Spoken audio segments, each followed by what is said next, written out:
Warning, the system will not teach you your rights. So stop and watch this video. Before you trust anybody with your freedom, your children, your property, and your future, stick around. This video is awareness. It's serious and a must watch. I mean, gotta send anybody and use anybody to give you a warning shot. But guess what? I'm that person today. So stick around a little longer. I mean, even if you have a case or you don't have a case, you might need this just in case. But I have a question. Do you even know what's happening in your case? And if you don't know who I am, I'm Portia Bunch, Portia Justice League. And I help people all across the nation as a civil rights advocate, also a pro se litigant coach. I mean, these people might have an attorney or a public defender that will take you on the bender.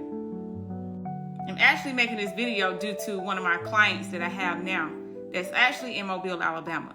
And I know that certain things happen where people are really incompetent. And it's a couple of cases that I have where people are found incompetent. But are they really incompetent? I mean, the system are railroading folks. And I mean, this is life and reality. Wake up, people, and let's pay attention. Now, I really didn't know how I wanted to deliver this video because it's a sensitive situation to me. I mean, it's a lot going on, and I'm all across the chessboard, making sure that everybody stays on that board because the crown don't move, people do. Now, the thing about it is that people are found incompetent. So if you know anyone that's been sent for evaluation, then hey, this video is most definitely for you. My point is, if you have a loved one that's sitting in jail, prison, or whatever the reason it may be, especially in jail, because awaiting trial or waiting to be shipped somewhere and they're found incompetent, or just even if they're not, and all of a sudden these people are trying to reach out to you and acting weird or acting a little funny, that's a red flag. I mean, they're not giving you any updates. They're not giving you arrest records. They're blocking you from the courts. They're not releasing any court files in the system that's filed in on the dockets. That's a huge major issue right now. And that's what we're dealing with. I mean, because the mother reached out to me on TikTok a while back. And so I gave her her roadmap of her homework of what she should do. And she did. And as I said before, oh, sweet home Alabama. And half of these places be some sundown towns. At first, I didn't know what sundown towns were, but I understand now. I got a great understanding of what it is. I mean, pay attention to the warning signs, folks. So you have to know what you know and when you know it, if you pay attention. I mean, let these people tell the story. I'm barking up the wrong tree. So let me help you out on things if you feel this is happening to you. 1, you need to get the full name, okay? Date of birth, the location of the jail, and let's not forget about that case number and the court location. Let's roll down to 2. Pull the public docket from the clerk of courts. Let's roll on to 3. Request copies of every order, motion, and evaluation order. Notice hearing and a competency finding. Transport order and a commitment order. Let's roll down to 4. Be sure to ask the clerk of courts when is a hearing is scheduled and stay on top of it because sometimes you won't get served or notified whether there were any competency, and don't forget about that bond status or review hearings for pending. 5, make sure that you contact the attorney or the public defender by writing only. Didn't I say writing only? Because nonverbal is good.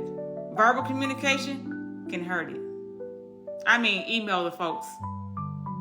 Be sure to email these people considering the state actors, considering the case of all the questions that you have.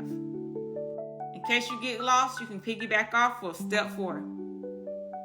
6, if the attorney will not respond and don't get back to you, whether it's the sheriff's department, police department, or the court, and any attempts that you try to make considering reaching out. Document it. If it's not documented, it never happened. And that's for the record. And be sure to save all emails, call logs, text messages, any communication right away. And be on the lookout for those jail letters, because sometimes they'll write you and let you know what's happening if they're not being blocked from that too. 7, ask your loved ones to sign a jail release information form. That way that's giving you permission to make sure that you're able to get anything considering mail or whatever it is communicated to them, you will receive.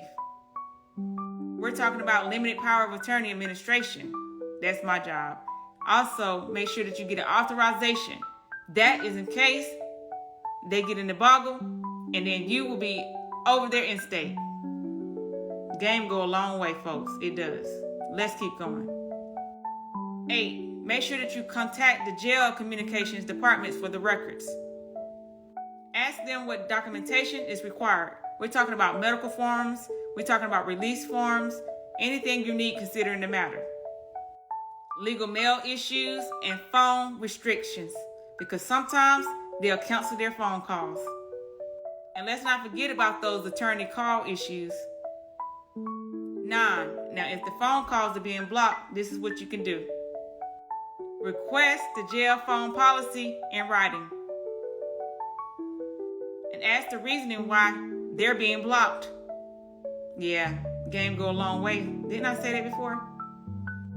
10, if legal mail, access to courts, and also notaries are being blocked, that's a big one as well. This is what you can do.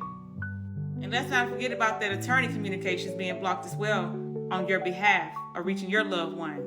Make sure you document it immediately. And request the facility grievance procedure. 11, and if your loved ones can't file for themselves, then you need to ask the clerks of courts what filing forms do you need, such as family notices and where the emergency correspondence can be submitted. ASAP, A-Town down. And also this can be put on the record, filed in yourself by the clerks of courts. But that's another story. So let's keep rolling.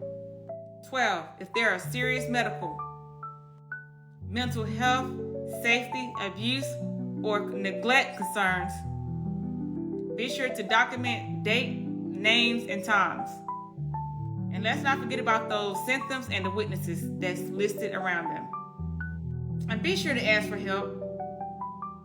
13, you better believe we about to escalate in writing and not with emotions, because I told y'all to stay out of your emotions when it comes to this. Easier said as done. Let's be factual, folks. Factual. We're going to boost this thing up and call the jail administration, the sheriff's office, the public defender supervisor, and for the attorney, the general attorney bar. We're going to reach out to clerks of courts and the judge chambers. Now, if that's permitted in your state. And let's not forget about those state oversight agencies. 14, be sure to keep everything organized. I mean to the T, baby. To the T. I mean, we're talking about dockets, court orders, jail paperwork, whatever it is, have it in order. Let's not forget about those attorney communications. All emails, they're going to be printed off. And this is going to be turned into evidence, folks. 15, and do not let anybody make you feel like you're crazy. You're not, folks. Wake up, pay attention.